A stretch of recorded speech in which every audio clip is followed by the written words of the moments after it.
वैष्णव का स्वरूप ऐसा होता है, भक्ति मार्ग पर चलने वाले का स्वरूप ऐसा होता है, वो हर परिस्थिति में सकारात्मक ही सोचता है।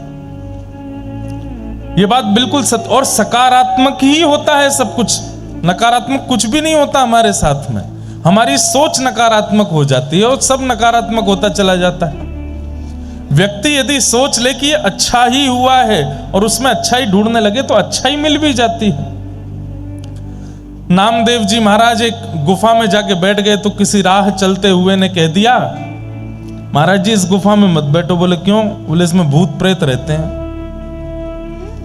नामदेव जी बोले देखेंगे। नाम जप करने लगे, तभी क्या देखते हैं, एक चूहा सामने आ गया। जैसे ही पलक झपक के दोबारा देखा तो वो चूहा बिल्ली बन गया। फिर पलक झपक के देखा तो वो कुत्ता बन गया। फिर पलक झपक के देखा तो हाथी बन गया। फिर पलक झपक के देखा सांप बन गया। फिर पलक झपक के देखा कुछ और बन गया। प्रेत था, बार बार रूप बदल रहा था। लेकिन श्री नामदेव जी महाराज ने तुरंत दंडवत प्रणाम करके साष्टांग करते हुए कहा, इतने रूप बदलने की सामर्थ्य प्रेत में नहीं है, ये तो मेरे पांडुरंग विठल भगवान में है। ये तो साक्षात पांडुरंग नाथ आए हैं। और जैसे प्रणाम किया, प्रणाम करते ही था तो वो प्रेत ही, लेकिन प्रेत को भी ठाकुर जी मान के प्रणाम करिया तो प्रेत भी मुक्त हो गया, ठाकुर जी प्रकट हो गए वहां पर। और उस दिन ठाकुर जी ने श्री नामदेव जी से कहा, सकारात्मक सोच में मेरा निवास है। व्यक्ति सकारात्मक सोच के साथ यदि निर्वहन करने लगे तो मेरा अनुभव हो जाएगा। प्रहलाद जी महाराज को होलिका अग्नि में लेकर के बैठ गई, क्यों नहीं जले? क्योंकि उनका विश्वास था कि अग्नि भी श्री ठाकुर जी हैं। प्रहलाद जी महाराज को पर्वत से घेर दिया, बोले पर्वत भी श्री ठाकुर जी हैं। सर्पों के बीच में छोड़ दिया, बोले आप में भी ठाकुर जी हैं। सब जगह ठाकुर जी का भाव नहीं, पूर्ण विश्वास रखते थे और उस भावना से ठाकुर जी सब जगह रक्षा करते थे।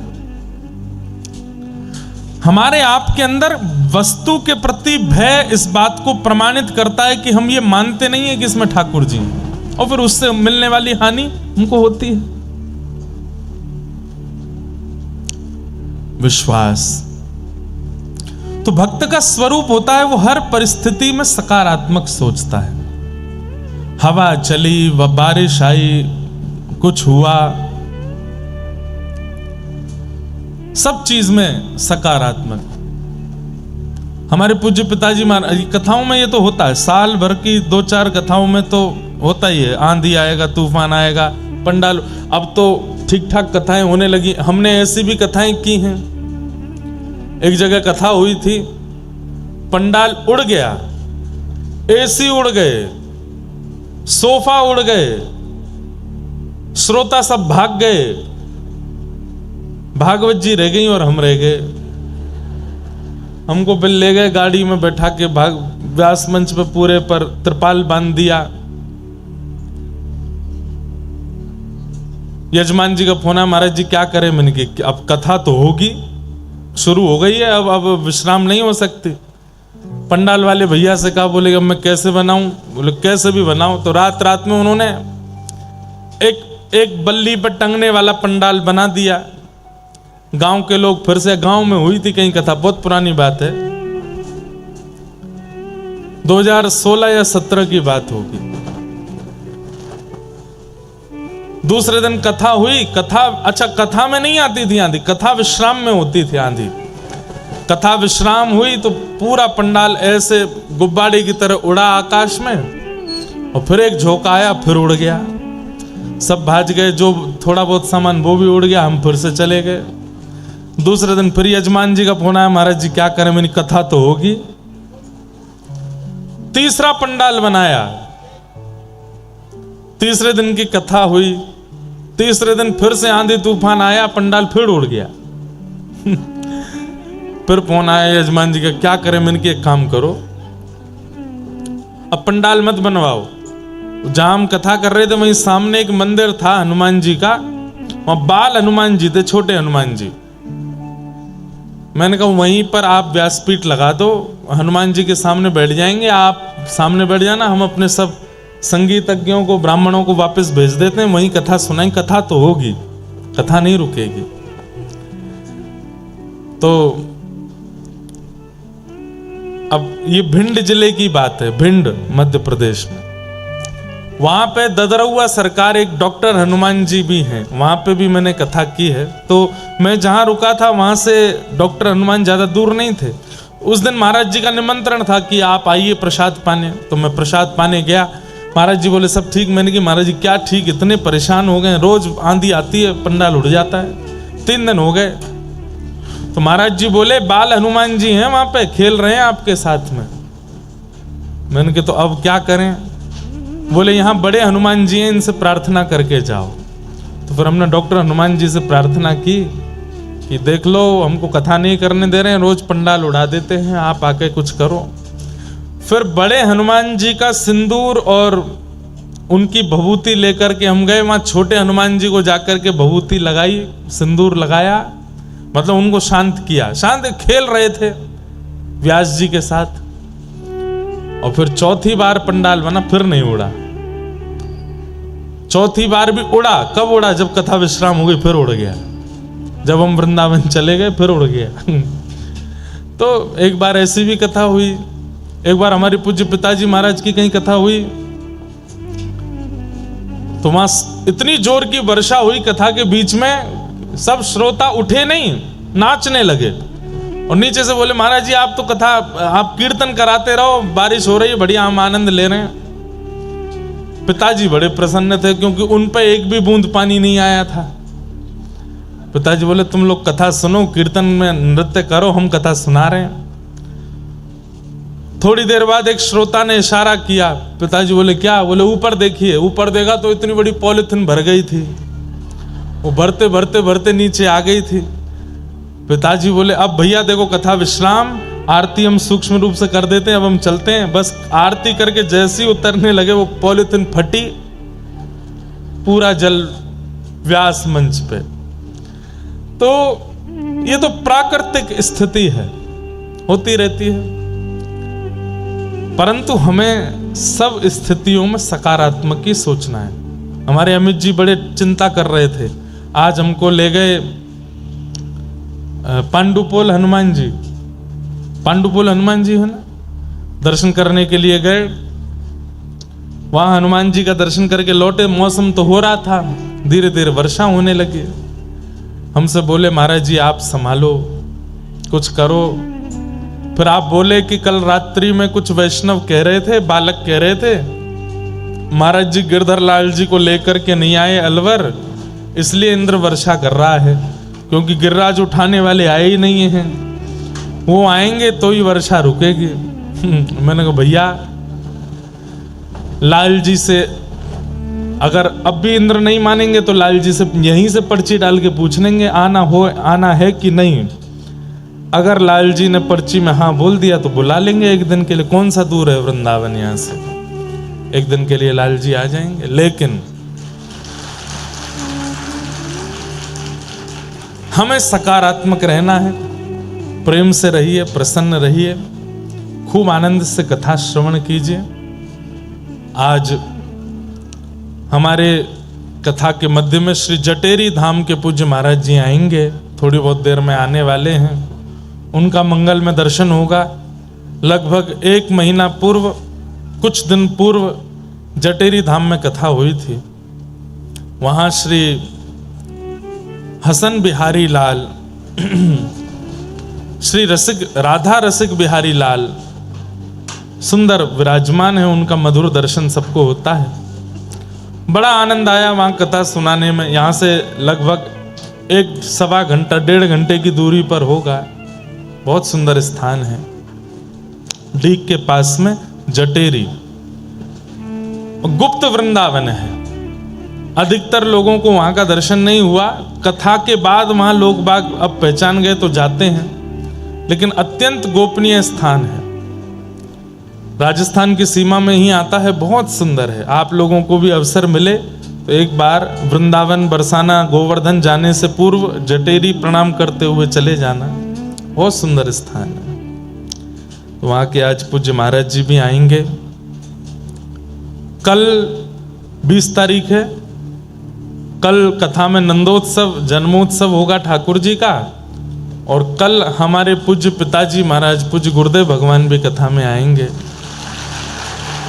सब रसिक जन, संत जनों का आगमन कथा में यहाँ हो रहा है।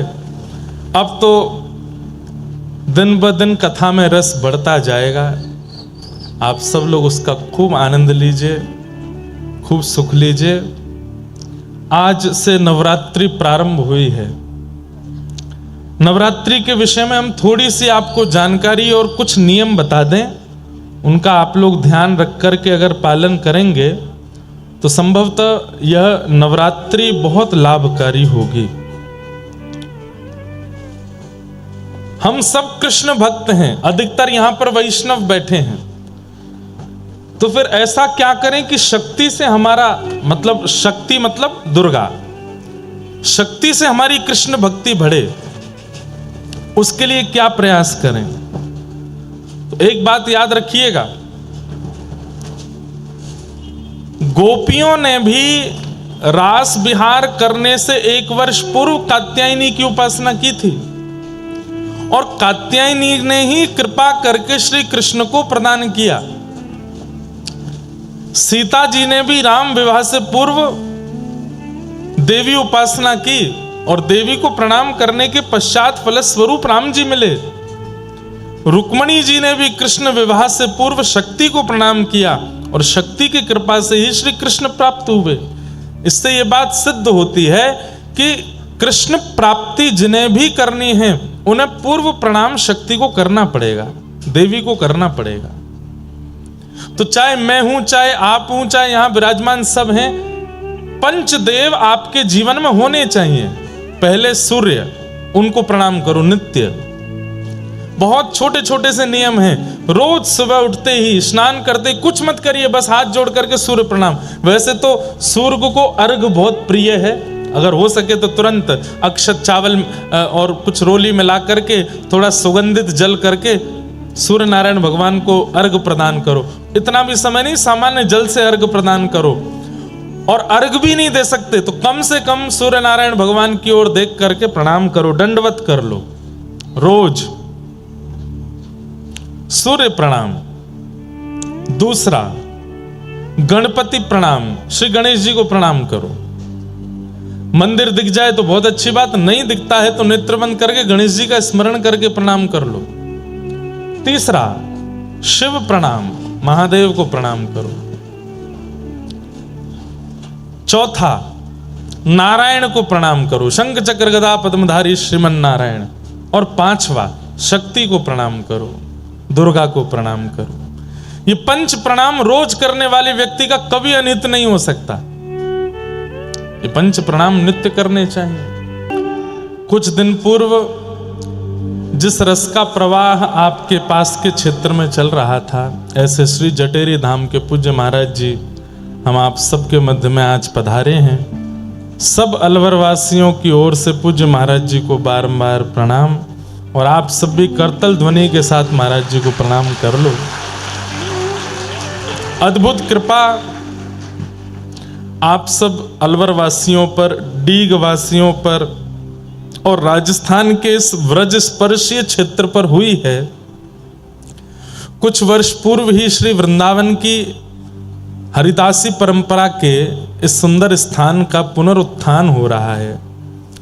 जहां कुछ दिन पहले कथा चल रही थी, तो हमने आप सबसे निवेदन किया है, वृंदावन जाते समय, गिरिराज जी जाते समय, बरसाना जाते समय, व्रज की यात्रा करते समय या व्रज से वापस लौटते समय जटेरी जरूर प्रणाम करने जाइयो हमारे कहे से।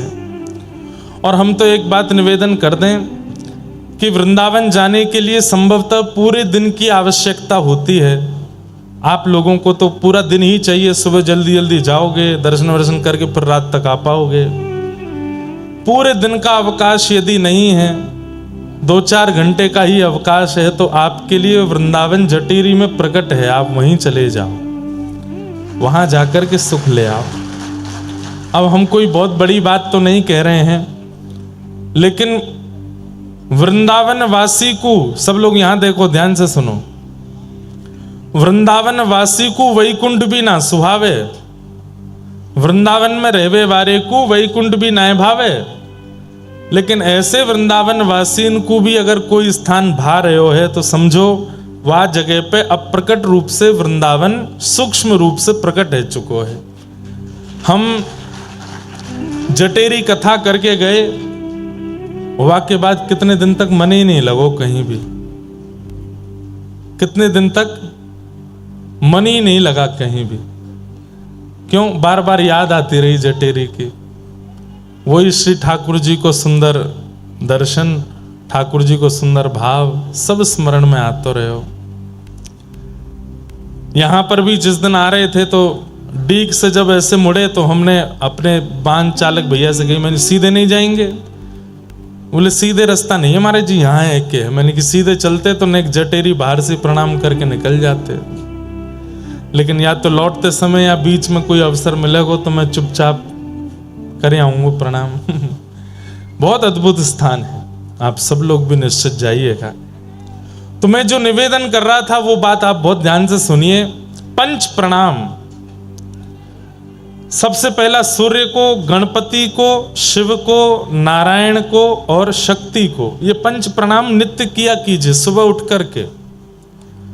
और उनमें भी अभी जो ये नवरात्रि के दिन चल रहे हैं,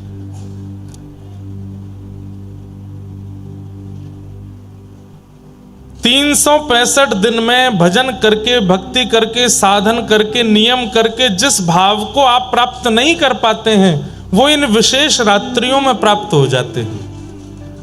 आप अन्य दिनों में जो साधन करोगे, अन्य दिनों में जो भजन पूजन करोगे, उसका प्रभाव हो सकता है कहीं ना कहीं आपकी योग्यता देख करके प्राप्त होगा, लेकिन इन 9 दिनों में किया गया साधन आपको निश्चित प्राप्त हो जाएगा।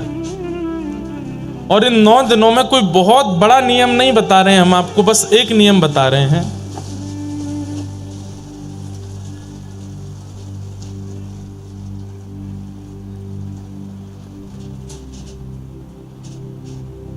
जय जय गिरिवर राज किशोरी, जय महेश मुख चंद्र चकोरी, जय गजवदन षडानन माता, जगत जननी दामिनी युति गाता।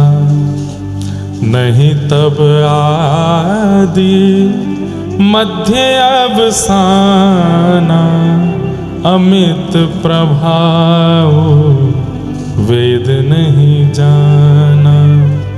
भव भव विभव पराभव कारिणी, विश्व विमोहिनी स्ववस बिहारी। बस ये पंक्तियां गौरी स्तुति की रोज गानी है 9 दिन तक।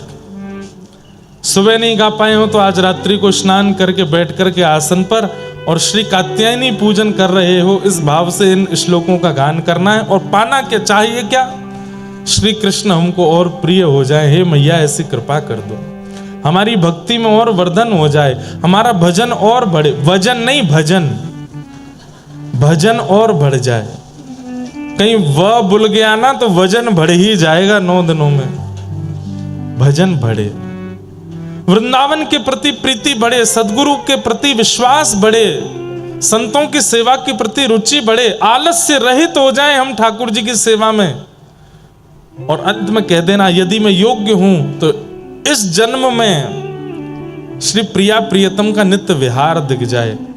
9 दिन करके देख लीजिए, क्या पता श्री जानकी जी की कृपा, किशोरी जी की कृपा, जगदम्बा की कृपा इन 9 दिनों में हो जाए और श्री प्रिया प्रियतम हमें प्राप्त। और इसमें संशय मत कीजिए, ये विश्वास के साथ कीजिए कि होगा ही होगा। क्यों? क्योंकि इन्होंने ही गोपियों को मिलाया है ठाकुर जी से, इन्होंने ही रुक्मिणी जी को मिलाया ठाकुर जी से, इन्होंने ही सीता जी को मिलाया राम जी से। हमें नहीं मिलाएंगे? निश्चित मिलाएंगे। तो 9 दिन ये गौरी स्तुति की 4 पंक्तियां हैं, इनको रोज करना, और कुछ मत करिए पूरे दिन। हम तो चकाचक दाल बाटी खा के आए हैं आज हनुमान जी के पास जाके। कोई हमसे बोला महाराज जी नवरात्रि का आज व्रत है। मैंने कि देखो, अगर तुमको लगता है कि ये अन्न है तो मत खाओ, और लगता है कि हनुमान जी का प्रसाद है तो फिर छोड़ना मत। मैं प्रसाद छोड़ोगे तो अपराध लगेगा, और अन्न खाओगे तो पाप लगेगा। अब सोच लो क्या करना है। हमारी बढ़िया रीति है।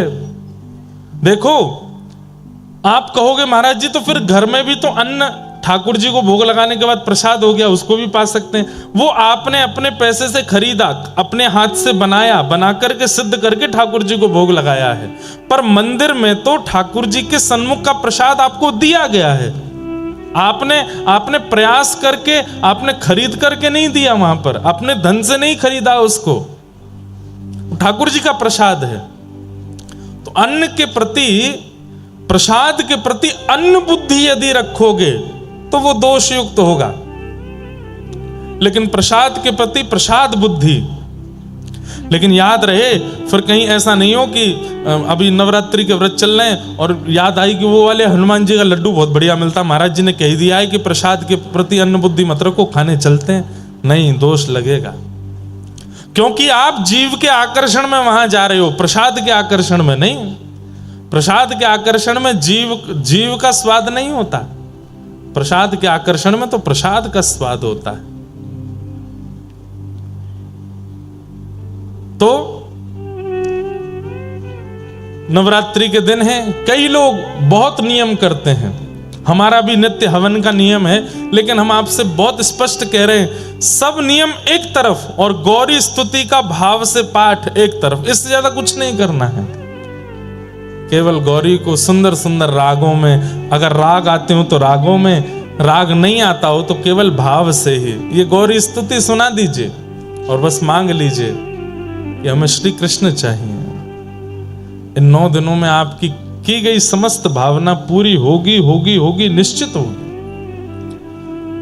आज प्रथम दिन है, आज श्री शैलपुत्री मैया का पूजन होता है। शैलपुत्री मैया, अब देखो हम 9 देवियों के हर दिन, आज एक ही बताएंगे, कल 2 देवियों के बता देंगे, परसों 3, ताकि 7 दिन में पूरे हो जाए 9 दिन। शैलपुत्री मैया जो है ये धैर्य का प्रतीक है। धैर्य किसको कहते हैं? पेशेंस, सहनशीलता, जो हम लोगों में बिल्कुल भी नहीं है।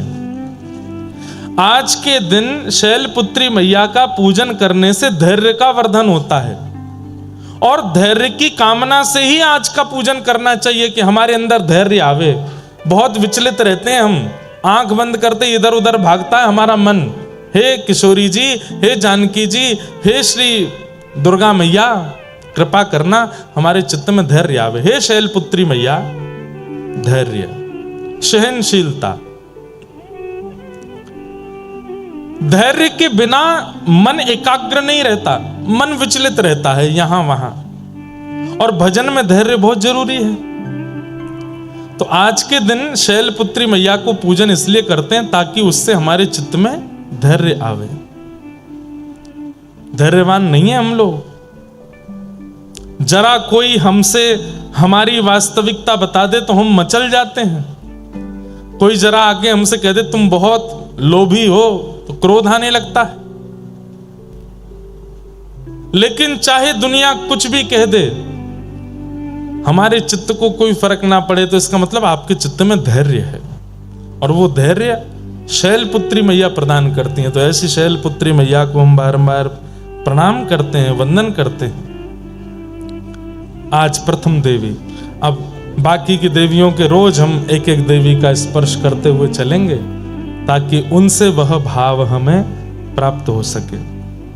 हर वस्तु का प्रारंभ, चाहे वो विवाह का प्रारंभ हो, चाहे वो आपके नव जीवन का प्रारंभ हो, चाहे वो आपके नव कार्य का प्रारंभ हो, चाहे वो आपके नए व्यापार का प्रारंभ हो, नए संबंध का प्रारंभ हो, यदि उसमें धैर्य की नींव नहीं है वो टिक नहीं पाएगा। धैर्य यदि नहीं है तो वो धराशायी हो जाएगा। इसलिए नवरात्रि में पहले दिन शैलपुत्री मैया का पूजन किया जाता है, क्योंकि वो धैर्य की देवी है, धैर्य प्रदान करते हैं। तो आज की मैया से हम प्रार्थना करें कि आप हमें धैर्य प्रदान करो, हमारे चित्त में स्थिरता आवे, धैर्य आवे, पेशेंस आवे। ऐसी मैया को हम प्रणाम करते हैं।